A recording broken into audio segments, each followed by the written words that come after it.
महाराष्ट्रातील प्रमुख बातम्या. राज्यात मान्सून पुन्हा सक्रिय. पूर्व भारतातील कमी दबावाच्या क्षेत्रामुळे महाराष्ट्रात पुढील काही दिवस मुसळधार पावसाची शक्यता असून हवामान विभागाने काही जिल्ह्यांसाठी सतर्कतेचा इशारा दिलाय.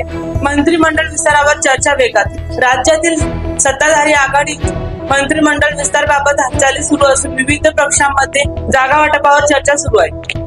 मुंबईतील वाहतूक कोठींचा प्रश्न पुन्हा ऐरणीवर. पाऊस आणि विविध कामांमुळे मुंबईतील अनेक प्रमुख भागावर वाहतूक विस्कळीत झाली. नीट यूजी 2026 मध्ये महाराष्ट्राची दमदार कामगिरी. श्रावणी कुदळेंनी देशात 5वा तर मोहिनी भोसलेंनी 10वा क्रमांक मिळवला. राज्यातील अनेक विद्यार्थ्यांनी 690 पेक्षा अधिक गुण मिळवले. राज्यातील पावसाचा शेतीवर परिणाम. खरीप पिकांसाठी पावसाचा फायदा होत असला तरी काही भागात अतिवृष्टीमुळे नुकसानाची शक्यता व्यक्त केली जात आहे. मुंबई व उपनगरातील नागरिक प्रश्नावर चर्चा. पायाभूत सुविधा, वाहतूक आणि नागरिकांच्या सोयीसुविधांबाबत विविध मुद्दे चर्चेत आहेत. राजकीय घडामोडींना वेग. विरोधक आणि सत्ताधारी पक्षांमध्ये विविध मुद्द्यावर आरोप प्रत्यारोप सुरू आहेत.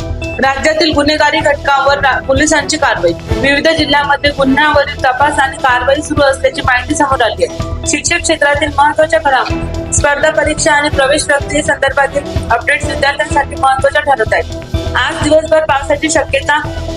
कोकण, घाटमाथा आणि पश्चिम महाराष्ट्रातील काही भागात जोरदार पावसाचा अंदाज हवामान विभागाने वर्तवला आहे.